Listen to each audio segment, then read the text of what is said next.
Hola, buenas tardes a todos. Gracias nuevamente por estar en una nueva actividad de Cineforum. Hoy vamos a hablar de la película que hemos visto, El Ciudadano Kane. Nuestro querido profesor Fernando Sanz nos va a explicar todo lo relativo a esta película. Por eso yo no voy a hablar más de ello porque ya está él para hablarlo y lo va a decir. Yo lo que sí quiero hablaros es de la actividad en sí. ¿Qué es un cineforum? Bueno, pues un cineforum es un acto en el cual se proyecta, se ve una película y luego pues se hacen comentarios sobre el tema de la película. Bien, como esto no es posible, como ya no era posible cuando la actividad era presencial, decidimos que en esta ocasión que se le harían unas preguntas a nuestro profesor y él, en base a las preguntas, pues daría las respuestas y montaría un poco la conferencia con el fin de satisfacer las curiosidades y las dudas que tuviese cada uno de vosotros respecto a esto. Por eso dimos un tiempo para hacer las preguntas, que se las haríamos llegar a él y él las respondería. Bien, lamentablemente tengo que decir que no ha habido absolutamente ninguna pregunta. Y esto, la verdad, pues no está bien, porque hacemos las actividades para todos vosotros. Hacemos las actividades para que participéis. Hacemos las actividades con el fin de seros de utilidad. Pero en situaciones como esta, pues la verdad es que nos quedamos un poco complejos. Porque si es difícil hablarle aquí a una camarita en la cual no os vemos, es mucho más difícil saber si realmente estáis escuchando, si realmente os gusta, si lo que estamos haciendo sirve para algo. Por lo tanto, hacer el favor de comunicárnoslo a través de la página web, a través de WhatsApp, a través de como queráis, pero comunicárnoslo.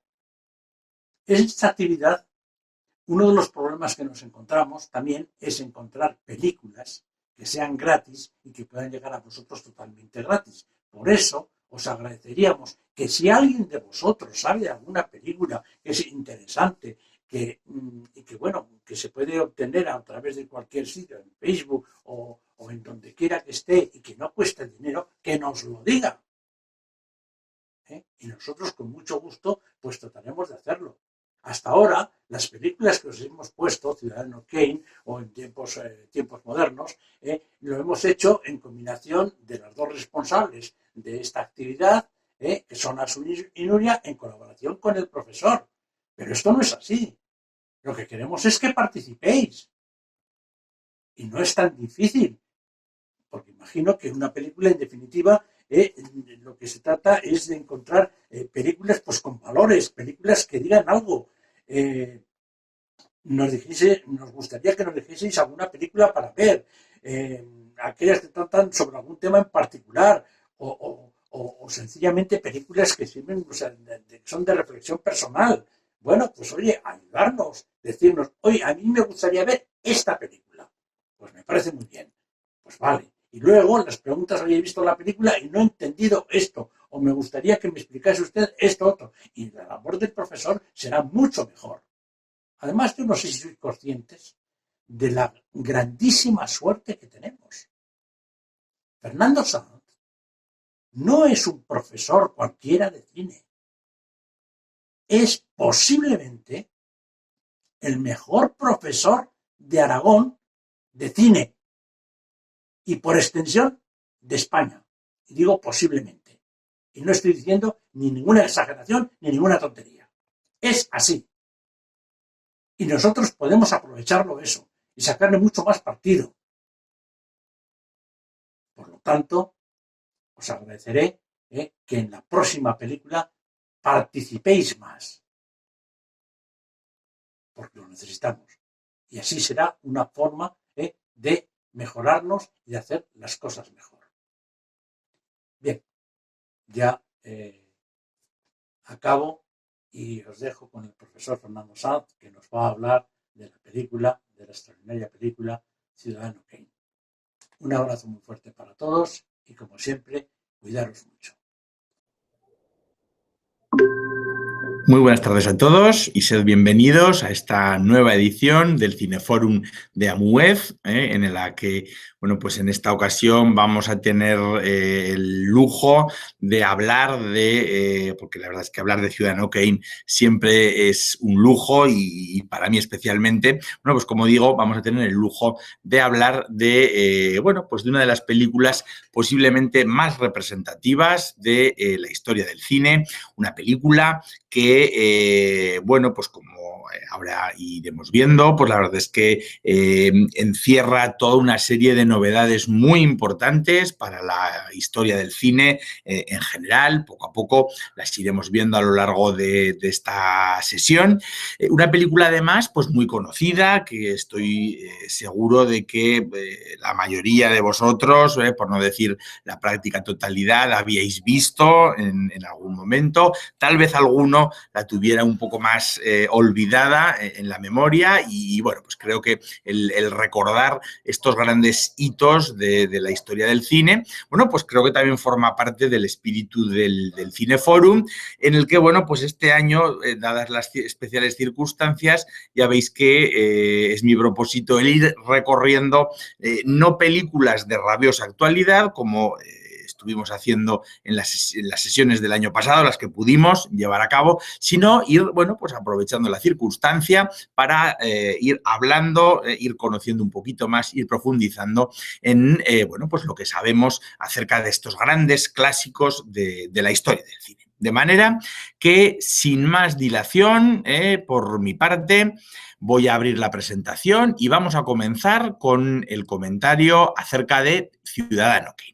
Me vais a permitir que no ponga la presentación en modo presentación, sino que lo hagamos de esta forma, porque esta misma semana en las clases de la Universidad de la Experiencia hemos tenido bastantes problemas a la hora de grabar las clases y bueno, pues poniéndolas de esta manera, sin que se vea en tamaño grande la imagen. Ya lo siento porque queda un poquito más empequeñecida, pero bueno, se ve suficientemente y se graba bien, porque ya digo que estas semanas nos había dado bastantes problemas. Bueno, de cualquier manera, insisto, bueno, pues esta es la película que hoy vamos a comentar y estos son, como siempre, un pequeño avance de los puntos clave que yo quiero abordar en esta pequeña intervención. Si bien es cierto que el primer punto, el hablar de la figura de Orson Welles,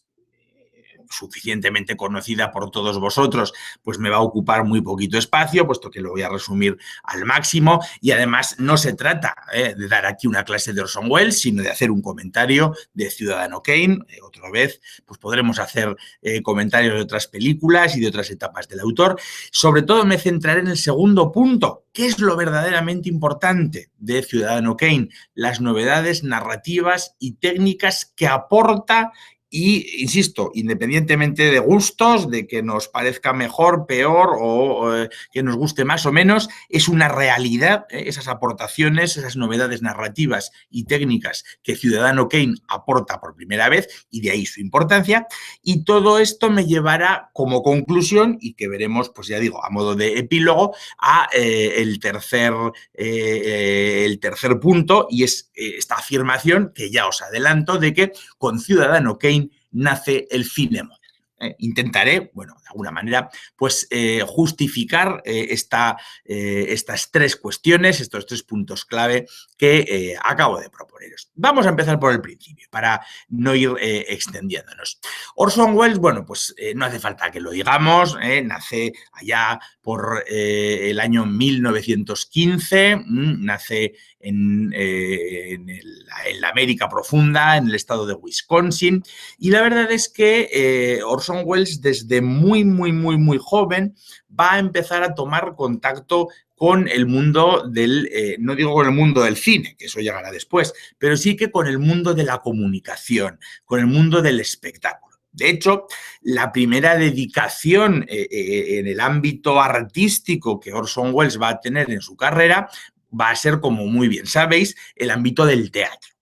Él, bueno, pues ya desde su época universitaria va a descubrir el teatro, va a formar una compañía, incluso va a fundar, como digo, una compañía teatral que será la famosa Mercury Theatre, el Teatro Mercury, que, bueno, pues insisto, será su primera dedicación, de la que él va a ser el director. Y bueno, pues aquí veis a Orson Welles, jovencísimo, ¿verdad? Con todo su grupo de colaboradores preparando uno de, posiblemente, de los guiones de una obra teatral.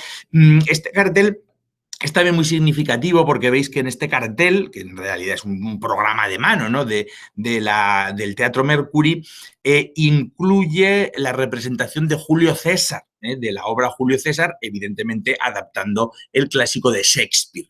Esto lo digo y ya digo, no vamos a hablar de las características de Orson Welles porque eso no forma parte del objetivo del Cineforum, eso sería una clase al uso y no se trata de eso, pero sí que lo lanzo como una pista que no tenéis que perder de vista, y es que el teatro y sobre todo Shakespeare, pensad, cuando acabe este comentario o cuando os apetezca, ¿verdad? Pensad en todas las adaptaciones que a lo largo de su carrera ya en el mundo del cine Orson Welles hizo de Shakespeare. Son unas cuantas. Bueno, pues esto viene, fijaros, del principio, viene del gran éxito que Orson Welles, como director teatral con su compañía, el Teatro Mercury, ya fue poco a poco obteniendo con sus representaciones teatrales de Shakespeare. Del teatro, Orson Welles va a pasar a otro medio de difusión, de comunicación. Veis que aún no hemos hablado del cine, enseguida llegaremos, que es también importantísimo en la carrera de Orson Welles, y que es la radio. Él, sobre todo, bueno, pues trabajó para la CBS, para esta cadena de radio, que además era también una de las primeras cadenas de televisión en Estados Unidos, y bueno, pues se especializó en el ámbito radiofónico, pues no en hacer magazines, sino también en el ámbito de las radionovelas, de los radiorelatos. Es decir, lo mismo que había estado haciendo y que seguía haciendo en los teatros, en las tablas del teatro, de representar obras más o menos clásicas o más o menos modernas, bueno, pues eso mismo, pero en el ámbito radiofónico, es lo que Orson Welles, bueno, pues también empezó a hacer allá por mediados de los años 30. Estamos hablando de que Orson Welles tiene aquí 20 años o 21 recién cumplidos. Por tanto, ved la enorme precocidad de este joven. ¿Qué sucede? Pues no me voy a detener en este capítulo, puesto que es de sobras conocido, pero sí que evidentemente debo mencionarlo porque fue el detonante, fue la espoleta que le abrió la puerta del cine. Sabéis que en la noche de difuntos, en esa noche, ¿verdad?, en la madrugada del 1 de noviembre del año 1938, dentro, bueno, pues de las muchas obras literarias que él había trasladado al ámbito de la radio, bueno, pues a Orson Welles se le ocurrió radiar una versión propia de La Guerra de los Mundos, del clásico de la ciencia ficción de H.G. Wells, una obra pues muy visionaria, insisto, que está en el arranque del género de la ciencia ficción, y que, bueno, pues a Orson Welles se le ocurrió adaptar para la radio en esa noche, ¿verdad? La noche de Todos los Santos, la noche de difuntos del año 1938. Por lo tanto, una noche particularmente especial y con unas connotaciones particularmente especiales. Sabéis que aquella locución, ¿verdad?, de la Guerra de los Mundos causó un impacto extraordinario en todos los Estados Unidos. Causó un gran impacto en Nueva York, pero es que causó un impacto tremendo en las principales capitales de Norteamérica. Ved los titulares de prensa de esos días. Una obra de radio aterroriza a la nación. la radio, los oyentes de la radio entran en pánico creyendo que el drama que escuchaban era real. Los Estados Unidos cierran el espacio aéreo a causa de una alarma, de una falsa alarma.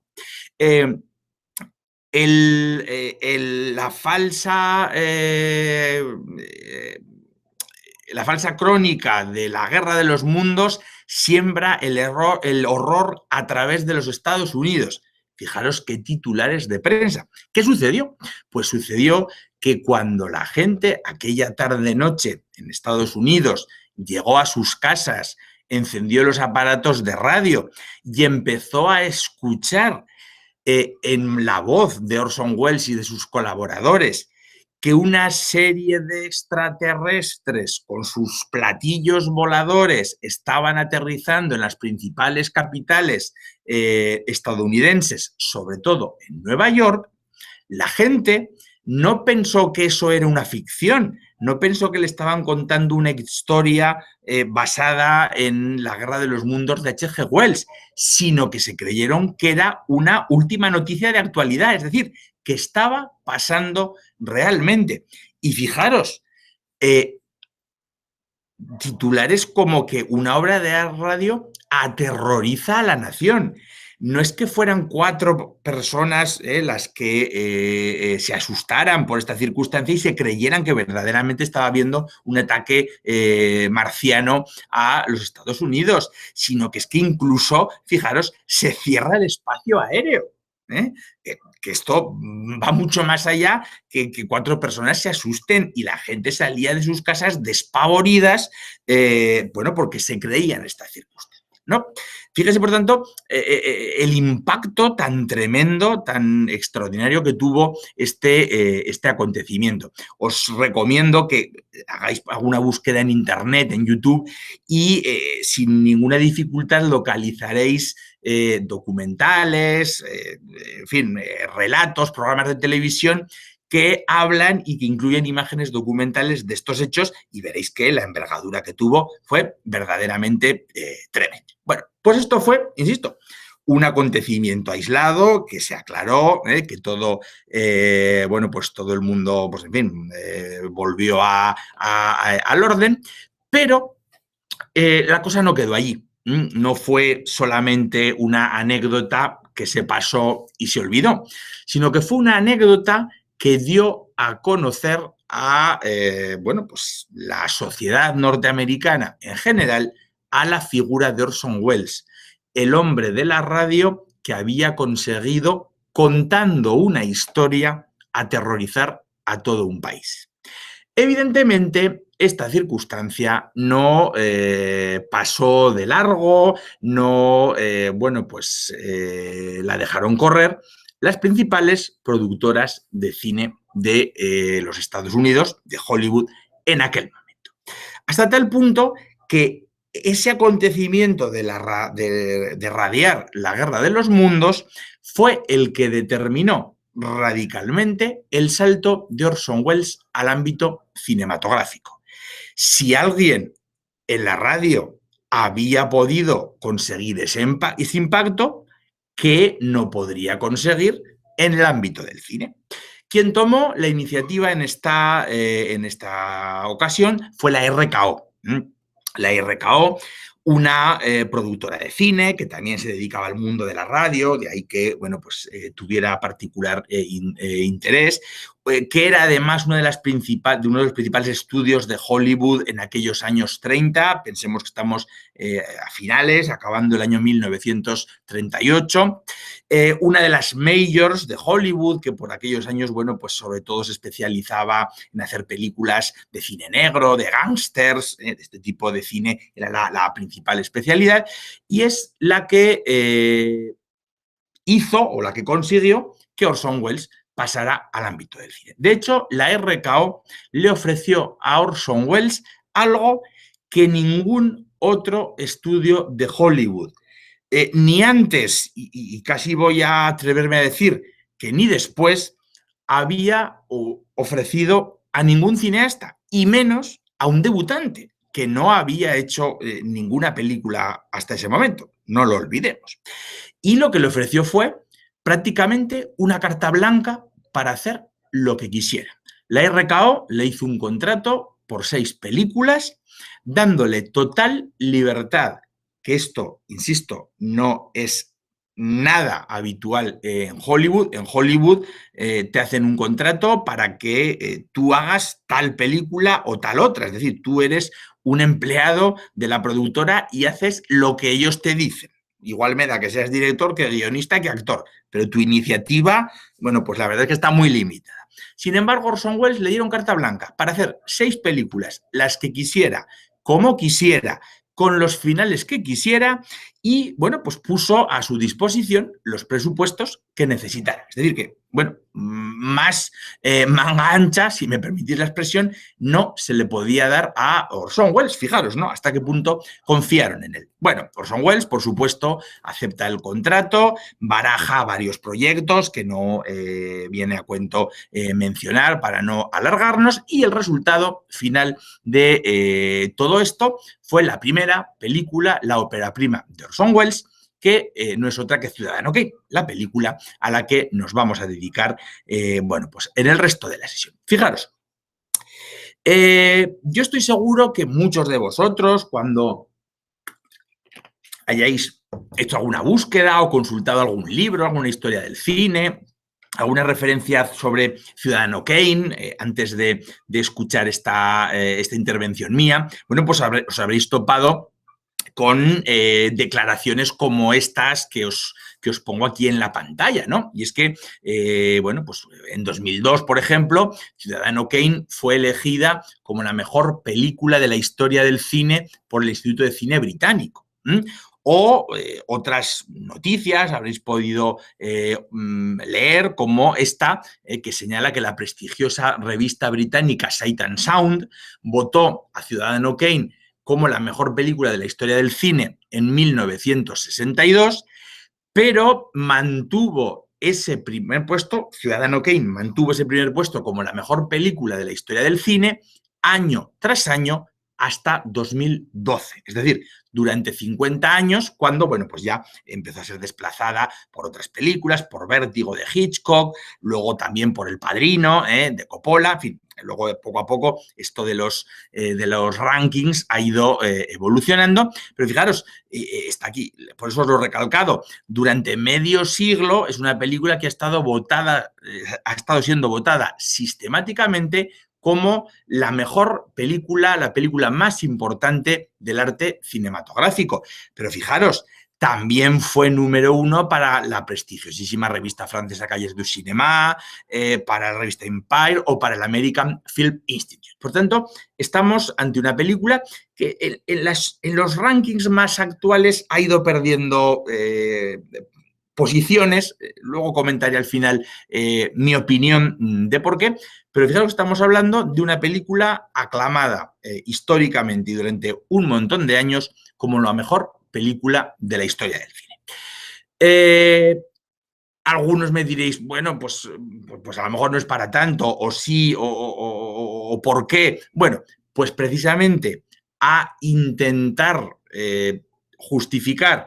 Yo, desde luego, no voy a afirmar en ningún momento que Ciudadano Kane sea, para mí, la mejor película de la historia del cine, pero lo que sí que os quiero demostrar con argumentos en el resto de mi intervención es que, desde luego, es una aportación fundamental, clave, una película absolutamente imprescindible por sus novedades, por sus aportaciones en toda la historia del cine.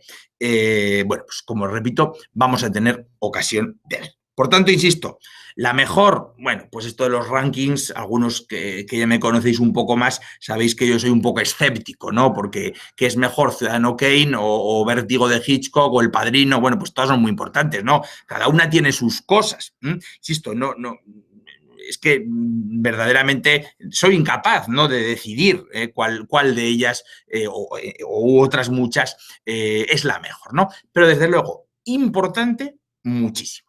Sí que es verdad, y esto no es desprestigiar a Orson Welles, que no todo el, digamos, mérito de la película, bueno, pues lo porta sobre sus espaldas Orson Welles. Hemos visto que la película tuvo detrás una de las grandes productoras de Hollywood, que tuvo medios ilimitados. Evidentemente tenemos el talento descomunal de Orson Welles, que tenía 25 años, no lo olvidemos, cuando hizo esta película. Es decir, que era prácticamente un muchacho, un hombre jovencísimo, que encima no sabía de cine, porque no había hecho cine nunca. Esto hay que tenerlo en cuenta.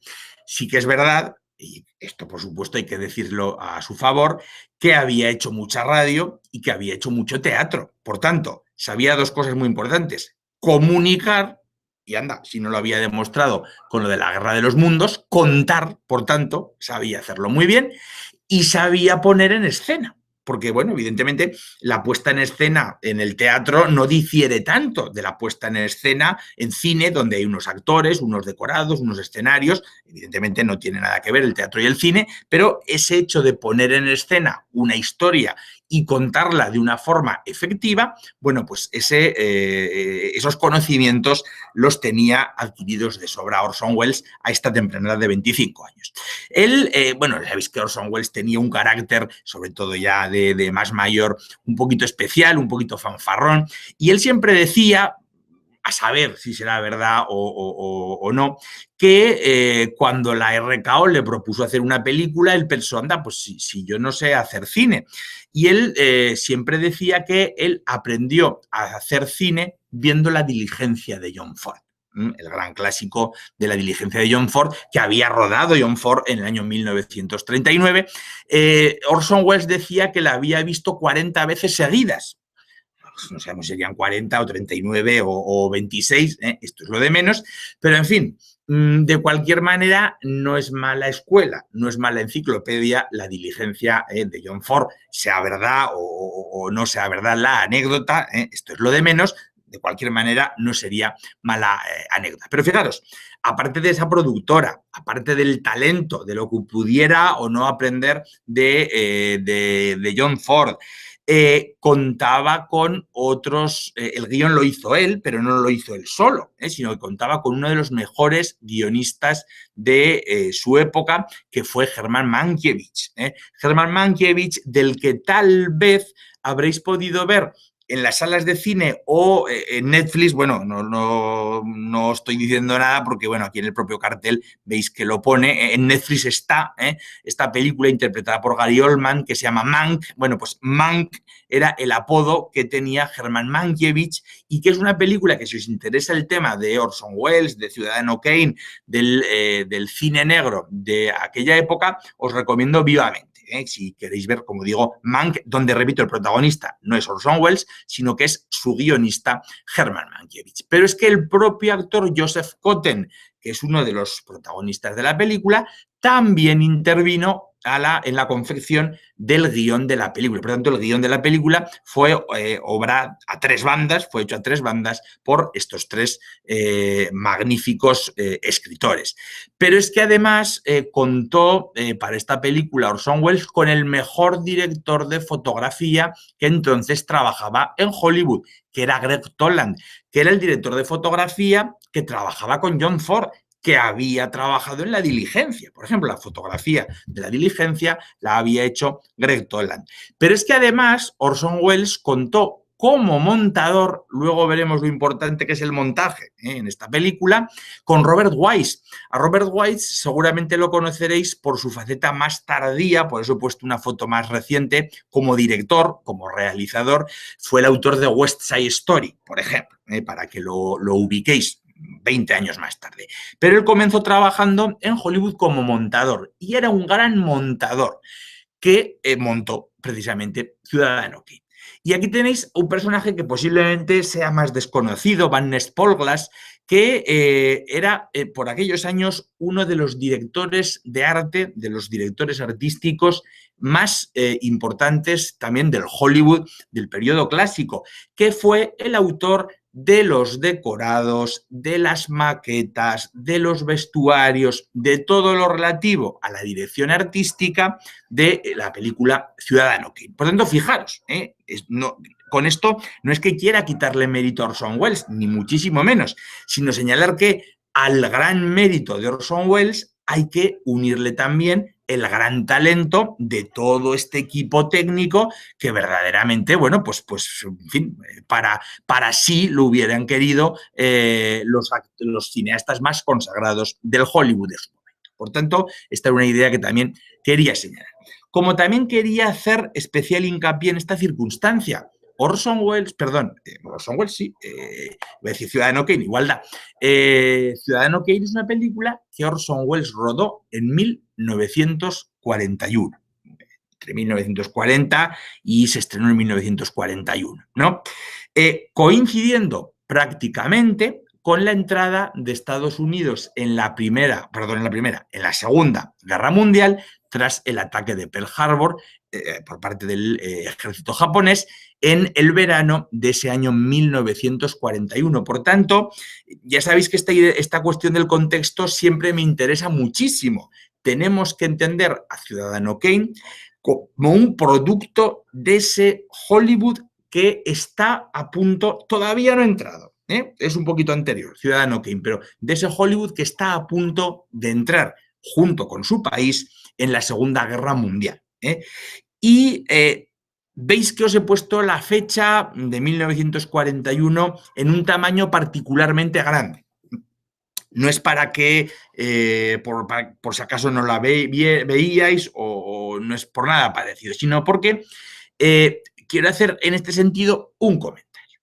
A partir de ahora voy a empezar a hablar ya de las novedades narrativas, técnicas de la película y, bueno, pues haré especial énfasis y mucho hincapié en determinadas cuestiones que simplificaremos muchísimo, que tal vez si las analizáis con los ojos de hoy en día, con los ojos del año 2021, tal vez no os parezca que son para tanto.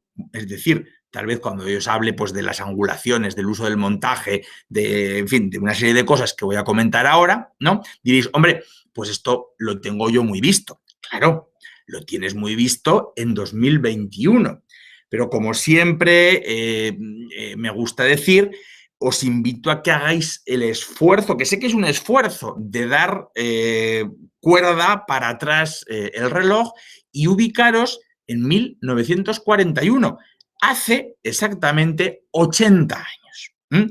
¿Por qué? Pues porque esas cuestiones que tal vez en 2021, que hemos visto muchísimo cine y que han pasado muchísimas cosas en la historia del cine, no parecen tan novedosas, en 1941 no solo eran novedosas, sino que eran extraordinariamente revolucionarias. ¿De acuerdo? No sé si he sido capaz de explicar esta cuestión con claridad, ¿vale? Pero repito, haced el esfuerzo de cuando yo os diga, esto es una gran novedad, y vosotros penséis, anda, pues esto lo he visto yo en muchas películas, ¿vale? Pero lo habéis visto en películas posteriores a Ciudadano Kane. Nunca jamás en películas anteriores. A eso me quería referir. Bueno, vamos a pasar a el meollo de la cuestión y que, bueno, pues tal vez con esto intento un poco responder a esa pregunta que he dejado sin respuesta hace un momento. ¿Por qué es tan importante Ciudadano Kane? ¿Por qué ha habido revistas que durante 50 años la han considerado la película más importante? ¿Por qué el Instituto del Cine Británico hace 10 años la siguió considerando la película más importante de la historia del cine? Bueno, pues por esto que voy a comentar ahora. Por sus grandes, lo he anunciado antes ya, por sus grandes novedades narrativas y técnicas. Dentro de estas novedades narrativas y técnicas, no os preocupéis, no me voy a meter en grandes tecnicismos y además tampoco voy a hablar de todo, sino que simplemente me voy a centrar en algunos pequeños aspectos para no extenderme demasiado, aunque esta sí que es verdad que es una película que da pie para hacer un coloquio largo. Bueno, pues dentro de estas novedades narrativas y técnicas, la primera de la que os quiero hablar es su estructura narrativa circular. Luego hablaremos de los temas. Esto me lo habéis oído decir algunos muchas veces. En la historia del cine, evidentemente, es muy importante los temas que cuentan las películas. ¿De qué van las películas? ¿No? Del periodismo, de no sé qué. Luego hablaremos de esto. Pero en la historia del cine es también muy importante, y a mí me interesa particularmente, no el qué, sino el cómo se cuentan las películas. Porque evidentemente que en el ámbito de la literatura no todos los escritores escriben igual. No escribe igual Cervantes que Arturo Pérez Reverte, por decir algo, y no escribe igual Arturo Pérez Reverte que Luz Gabás o que el que sea, ¿no? Bueno, pues del mismo modo que los escritores no escriben del mismo modo todos, tampoco las películas cuentan las historias de la misma manera todas. Por eso a mí me interesa particularmente siempre profundizar en cómo se cuenta la historia en una película. Y eso es lo que yo llamo siempre la estructura narrativa. Es decir, que cuando hablamos de estructura narrativa es esto, ¿no? Para decirlo claramente. ¿Cómo se cuenta la película? Pues fijaros, la primera gran novedad de Ciudadano Kane es que tiene una estructura narrativa circular. Es decir, que empieza y acaba en el mismo punto. Diréis, anda, ¿qué cosa? No. En la diligencia de John Ford narra un viaje. Empieza cuando empieza el viaje y acaba cuando acaba el viaje. Ya está. Empieza y acaba, pero tiene una estructura lineal. Ciudadano Kane no. Empieza y acaba en el mismo punto, que es en este cartel. Un cartel que está colgado, ¿verdad? Es la primera imagen que vemos de la película, que está colgado de la valla de la finca enorme, monumental de Xanadu, de Charles Foster Kane, que es un cartel que dice prohibido pasar, no pasar. Esta es la primera imagen de la película, pero luego veremos, y entonces la comentaré un poquito más, que también es la última. Y esto no es casual. Evidentemente, que la misma imagen abra y cierre la película y que haga esa estructura narrativa, un bucle que evoluciona y llega al mismo sitio, es muy significativo. Ahora simplemente lo dejo enunciado. Hoy en día, bueno, pues que claro, como tenemos visto todo, ¿no? Hoy en día hemos visto películas que empiezan por el final y acaban por el principio, que van dando saltos para adelante y para atrás. Pero repito, esto es habitual ahora, o desde hace unas cuantas décadas, pero no hace 80 años.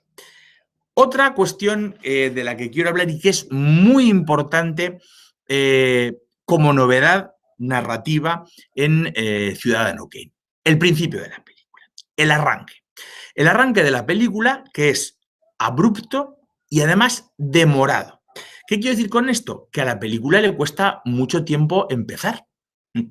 Si nosotros vemos películas de aquellos años y vemos, pues yo qué sé, el comienzo de Historias de Filadelfia y vemos que Katharine Hepburn le está tirando los trastos a Cary Grant en el primer plano de la película, desde el minuto 1 ya sabemos que eso es una comedia amorosa donde, bueno, pues va a girar en torno a los amores y desamores entre Cary Grant y Katharine Hepburn.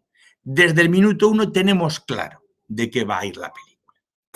Lo habitual es que en los 4, a veces las películas empiezan con un poquito de suspense o con un poquito de intriga para captar la atención del espectador, pero lo normal es que en los 5 primeros minutos de la película, lo habitual, el espectador ya sepa de qué va a ir la película. Esto no sucede en Ciudadano Kane.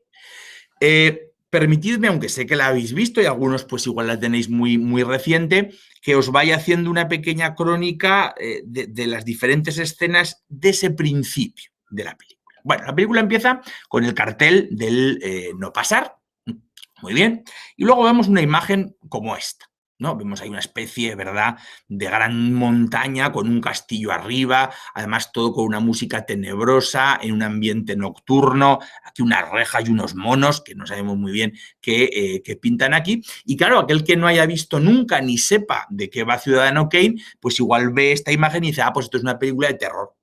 Hasta a lo mejor puede pensar, anda, este es el castillo del conde Drácula. Pues esto será una película de terror. Bueno, pero resulta que enseguida vemos una figura humana, pero que no la vemos muy bien, un hombre, ¿verdad?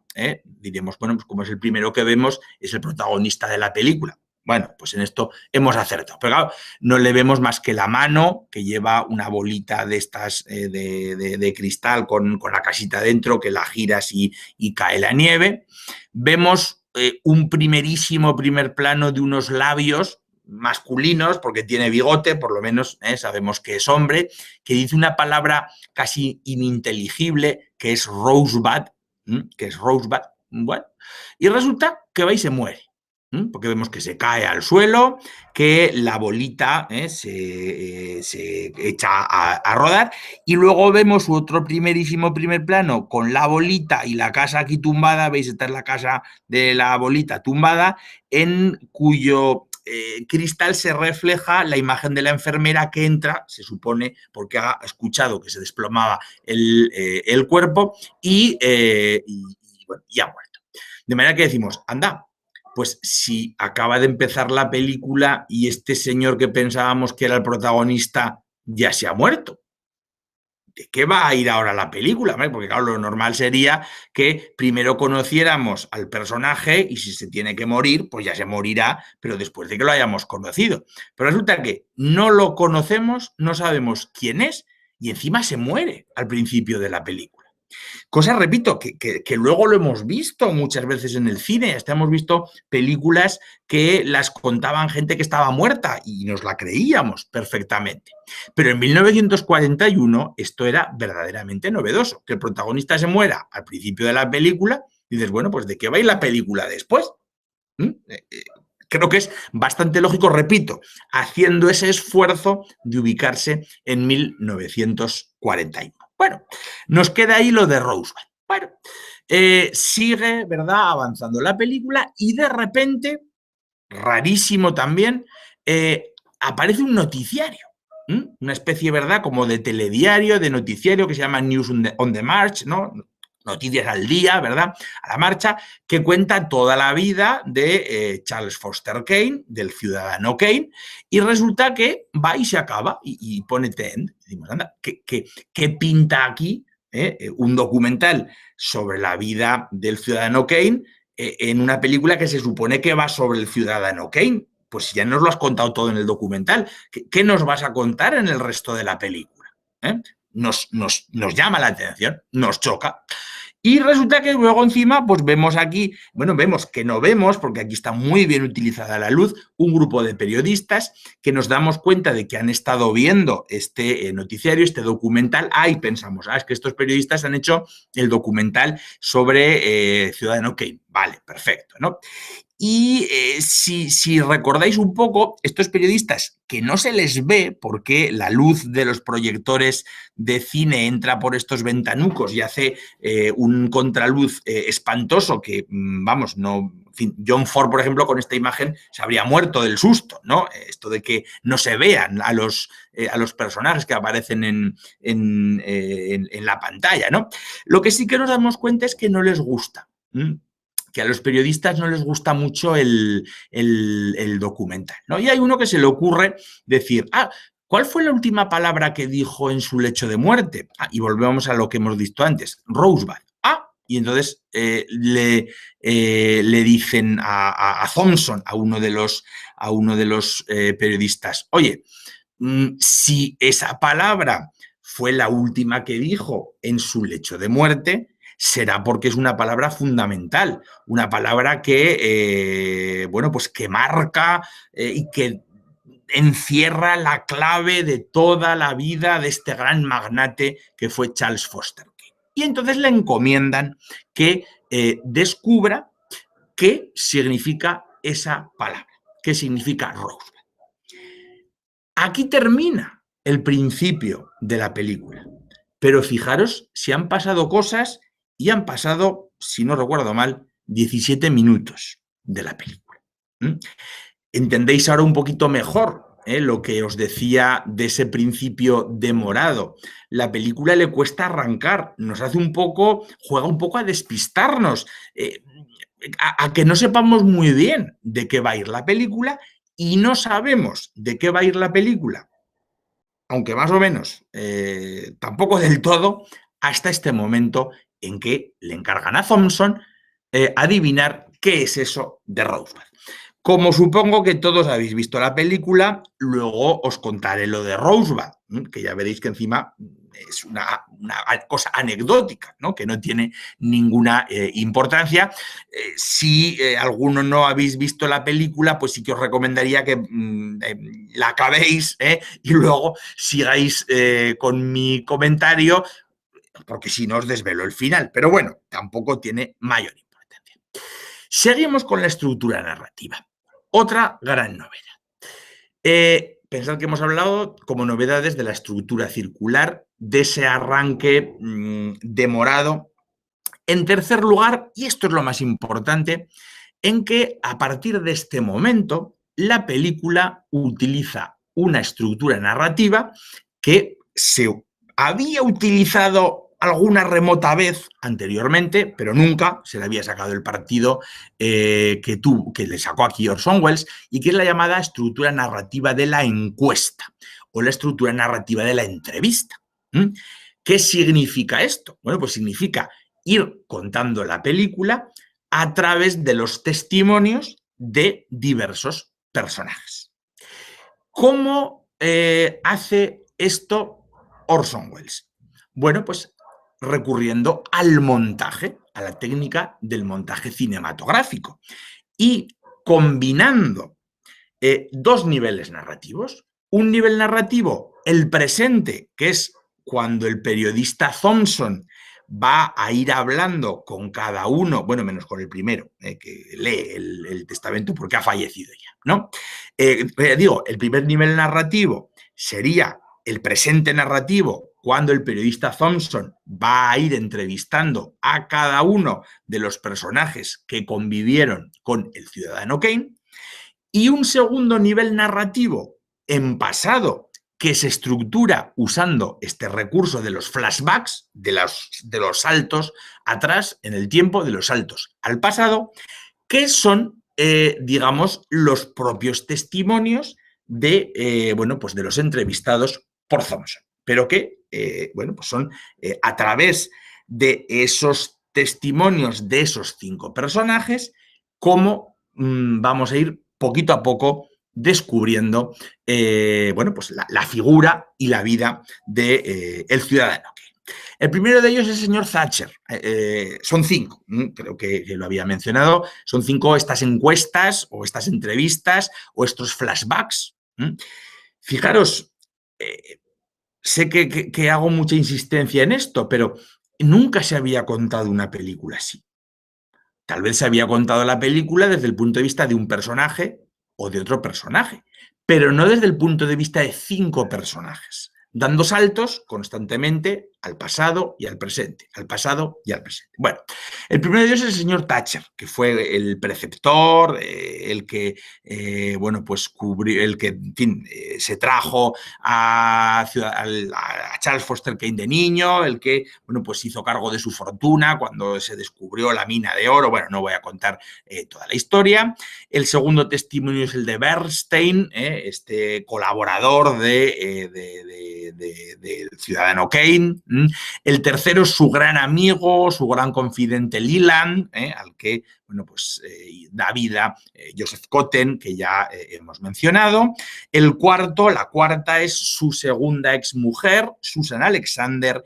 Y el quinto, bueno, pues es Raymond, ese mayordomo un tanto tétrico, oscuro y siniestro que va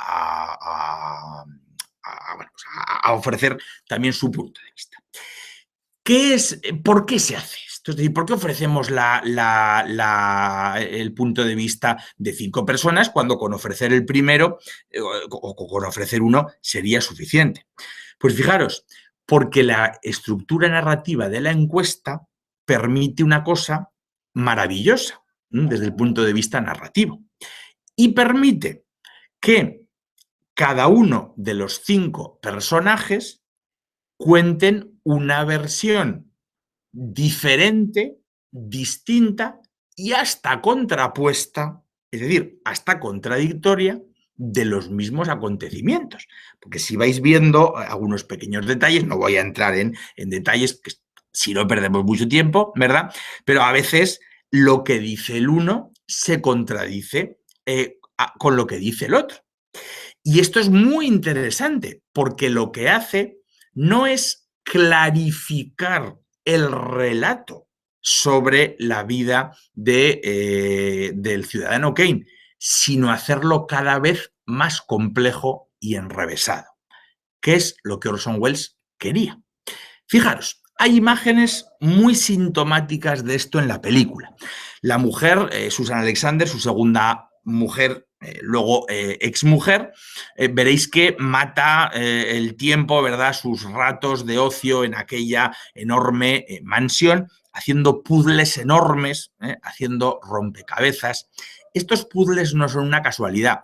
Podía haber jugado a las cartas o podía haberse dedicado a cocinar o a tejer o cualquier otra cosa, no va a leer, ¿no? No, pero hace puzzles. Estos puzzles son muy sintomáticos de lo que Orson Welles quiere respecto a su personaje, y es dotar la vida del ciudadano Kane de ese componente de rompecabezas, de ese componente que cuesta mucho reconstruir, que no es una foto única, clara y evidente, sino que es, pues eso, algo complejo de llegar a obtener esa imagen definitiva y cumplir ese objetivo final, que es el conocimiento del ciudadano Kane. Por tanto, esos puzzles, repito, tienen su sentido. Lo mismo que esta imagen ya casi al final de la película, cuando Charles Foster Kane ya es un hombre mayor y después de destrozar la habitación de Susan Alexander, acordaos, sale al pasillo y bueno, pues atraviesa esta galería con estos arcos así un poco morunos, un tanto extraños, que a su vez es una galería de espejos, y hay varios momentos en los que el reflejo del personaje va haciendo reflejos sucesivos en la galería de espejos y se pierde hasta el infinito. ¿Por qué? Pues porque estamos terminando la película y estamos en este punto, en el punto en el que la imagen, la vida de Charles Foster Kane es un rompecabezas sin acabar, es un poliedro, es un reflejo, pero no es una imagen nítida, clara, tajante. De hecho, se termina la película y hay muchas incertidumbres sobre el ciudadano Kane que no conocemos, que no hemos llegado a descubrir. Y aquí tiene sentido que aparezca como última imagen de la película el cartel otra vez de No Trespassing. Un cartel que también tiene un simbolismo, porque es un cartel que al final no, digamos, tiene la lectura textual de prohibido pasar a esta finca, a este interior, sino que tiene una lectura simbólica que nos quiere transmitir que es muy difícil entrar, es imposible prácticamente entrar en el interior del ciudadano Kane. De manera que después de toda una película en la que se supone que el propósito era descubrir algo sobre la vida del ciudadano Kane, nos quedan muchas lagunas. Es un personaje demasiado complejo como para poder entrar al interior. Y justo antes de esta imagen se desvela lo de Rosebud. Acordaos, cuando estamos terminando la película, ya nadie se acuerda de Rosebud. Ya nadie se acuerda de que el detonante de todo fue aquel periodista que quiso hacer aquellas 5 entrevistas precisamente para descubrir qué significaba Rosebud. Y Rosebud no es otra cosa, y aquí los que no hayan visto la película, que se tapen los oídos, que el nombre del trineo que el niño Charles Foster Kane se trajo cuando fue tutorizado por Thatcher y que cuando se hizo cargo de su gran fortuna, y que es arrojado al fuego en aquel gran horno crematorio donde están quemando los trastos los trastos inservibles que había ido acumulando a lo largo de su vida Charles Foster Kane. Y fijaros, y esta es la gran metáfora, más que metáfora, la gran enseñanza, la gran parábola, ¿verdad?, que encierra esta película. Después de toda una vida de éxitos, también de fracasos, de amores, de desamores, de riquezas, lo verdaderamente importante, la palabra que el ciudadano Kane dice antes de morir con la bola de nieve de su infancia en la mano, remite a su primera etapa infantil. Cuando él muere, todo lo que ha pasado anteriormente no tiene importancia. Lo único que tiene importancia es su infancia. Cuando realmente fue feliz fue cuando tenía este trineo y cuando tenía esa bolita de nieve en la mano.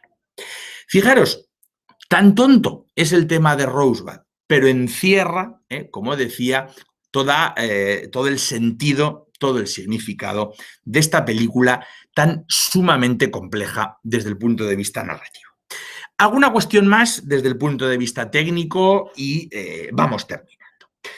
En cuanto a novedades técnicas, ya las cuestiones narrativas, que son las más complejas, las damos ya por habladas, por comentadas. En Ciudadano Kane, sobre todo en algunas escenas, Orson Welles va a optar por colocar la cámara en ubicaciones y con angulaciones muy atípicas, para nada muy infrecuentes en la historia del cine anterior.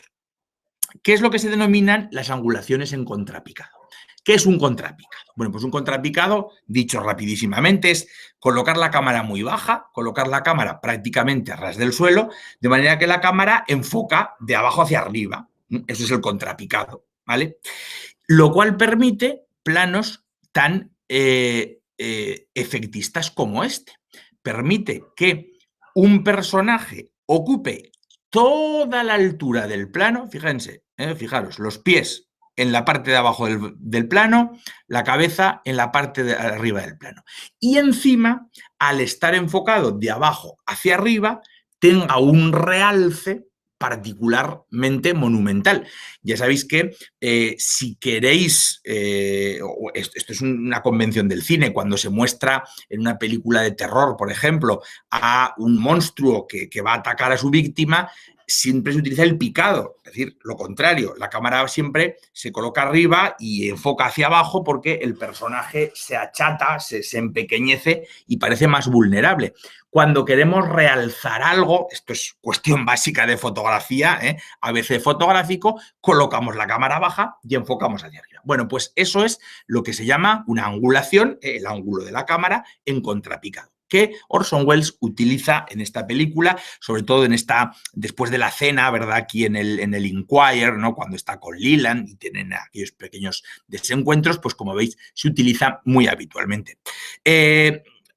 Esta angulación, ya digo, no era muy habitual, pero es que Orson Welles la llevó al extremo.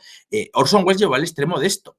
Orson Welles llegó al extremo de hacer un agujero en el en el suelo del estudio, colocar el objetivo de la cámara a ras de suelo, pero vamos, a 1 milímetro del suelo, para conseguir este tipo de imágenes. Y para conseguir otra cosa que os puede extrañar, pero que es muy novedoso en la historia del cine, y que es mostrar los techos.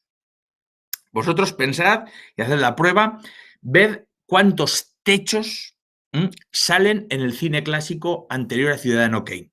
Prácticamente ninguno. ¿Por qué? Pues porque los techos en los estudios de cine se utilizaban para colocar la iluminación, para colocar los focos, porque hay que iluminar. la escena. ¿Qué sucede? Pues que Orson Welles, como utilizó, y en eso no me voy a meter, técnicas de iluminación bastante complejas y bastante sofisticadas, se permitió el lujo de mostrar techos. Y fijaros, en este plano, más de la mitad del plano la ocupa el techo. Esto no se ha hecho nunca, porque ya digo, habitualmente en cualquier estudio de rodaje estos techos estarían colgados de cables, de focos, de otros elementos, que, bueno, pues evidentemente si enfocabas hacia el techo se iban a ver. Como Orson Welles también renovó, pero repito, en eso no me voy a meter, muchísimo en el ámbito de la iluminación, bueno, pues permitió que se mostraran estos techos. Esto también lo hizo al mismo tiempo John Ford. En la diligencia de John Ford también aparecen techos. Bueno, os ponía esta imagen del rodaje acompañado del cartel de esta película, que se titula RKO 281. RKO 281 fue la numeración que la productora RKO dio a la película Ciudadano Kane. Es decir, Ciudadano Kane fue la película 281 de la productora RKO. Es una película del año 99 que no es demasiado conocida, pero que yo os recomiendo que veáis porque es una película que habla precisamente de cómo se hizo el Ciudadano Kane. Por tanto, si os interesa Orson Welles, si os interesa esta película, os recomiendo que veáis RKO 281. Bueno, aquí tenemos otro ejemplo de lo contrario que hemos visto antes, del uso de picados. Pero es que esto me lleva a otra novedad técnica que Orson Welles introduce en esta película y que es el uso de las grúas. No era habitual hasta los años 40 el colocar la cámara en dispositivos, en grúas, que se pudieran ir elevando, que fueran subiendo y bajando, a veces consiguiendo un efecto tan asombrosamente espectacular como el final justo antes de las imágenes que hemos visto del trineo que echan al fuego y del cartel. Bueno, pues esas imágenes tremendas, bueno, aquí es menos aparatoso, ¿verdad?, de Kane con sus periódicos y sobre sus periódicos. Y aquí, bueno, pues enfocando esas enormes colecciones de arte, ¿verdad?, encerradas aquí en estas jaulas, en estas cajas, que fue acaparando el ciudadano, ¿no? Una última cuestión que quiero comentar y ya vamos terminando. Y simplemente voy a utilizar este ejemplo. Otra de las grandes novedades técnicas, narrativas, como la queréis denominar en este caso, porque las dos son de Ciudadano Kane, es el uso del montaje. El montaje se utilizaba desde siempre y desde, bueno, pues los que habéis hecho historia del cine conmigo, desde la época de los soviéticos, además con el montaje se podía dotar de sentido y de simbolismo a las imágenes. Pero Orson Welles en algunas escenas de la película hace un uso magistral del montaje. Y aquí os remito a una escena que es muy breve, muy cortita en la película, que es una escena de montaje y que seguro recordaréis y que es la que yo llamo la secuencia de los desayunos. La secuencia de los desayunos porque es una secuencia en la que se nos muestran, aquí solo hay 4 imágenes, ¿vale? Pero la secuencia muestra 6 desayunos. 6 desayunos de Kane y su primera mujer, de Emily, de su primera mujer. 6 desayunos muy diferentes que comienzan, bueno, pues como un desayuno pues de recién casados, todo es amor, no sé a cuántas fiestas han ido seguidas, él cancela todos sus compromisos, mientras que el último ni se habla. Fijaros, de qué forma más magistral, con 6 planos unidos mediante el montaje, se describe la marcha de ese matrimonio. Con 6 imágenes todos entendemos perfectamente cuál fue la evolución y el enfriamiento progresivo del matrimonio, del primer matrimonio de Charles Foster Kane. ¿Cómo se consigue esto? Utilizando muy bien el montaje. Y termino con el último apartado que me sirve de conclusión y al que yo me quería referir, como os decía al principio. Por todas estas cuestiones que yo os acabo de contar, por todas estas novedades que, repito, hoy en día tenemos muy vistas y muy asumidas, pero que en el año 1941 eran verdaderamente revolucionarias, es por lo que se le da tanta importancia en la historia del cine a Ciudadano Kane y por lo que tantas revistas pues la han considerado la mejor película de la historia del cine. Fijaros, aquí tal vez os extrañe esta foto. La película Ciudadano Kane en su momento fue muy poco valorada y fue muy poco apreciada ni por el público ni por la crítica. También es cierto, no lo he mencionado antes, que como Ciudadano Kane era una réplica del magnate William Randolph Hearst, William Randolph Hearst ya se ocupó de hacer una campaña de descrédito de la película y hacer, bueno, pues que todos los críticos de cine hablaran mal de ella, ¿no? Pero la verdad es que no tuvo un gran impacto hasta los años 50, hasta que los cineastas de la Nouvelle Vague francesa no piensan bien la película y no la revalorizan. En los años 40 fue una película que pasó desapercibida. De hecho, fíjense, este es Jean-Paul Sartre, el gran pensador, filósofo, existencialista, Jean-Paul Sartre, que vio la película en 1945, cuando se estrenó en París. ¿Y saben lo que dijo Jean-Paul Sartre? Fíjense que estamos hablando de un intelectual, de un filósofo, de un pensador, no estamos hablando de un cualquiera. Jean-Paul Sartre dijo: Ciudadano Kane no es ni una buena ni una mala película. Ciudadano Kane directamente no es cine. ¿Y por qué no es cine? Se preguntarán, os preguntaréis vosotros. Pues para Jean-Paul Sartre, Ciudadano Kane no es ni siquiera cine porque, según él, el cine narra en presente, no en pasado, como narra Ciudadano Kane.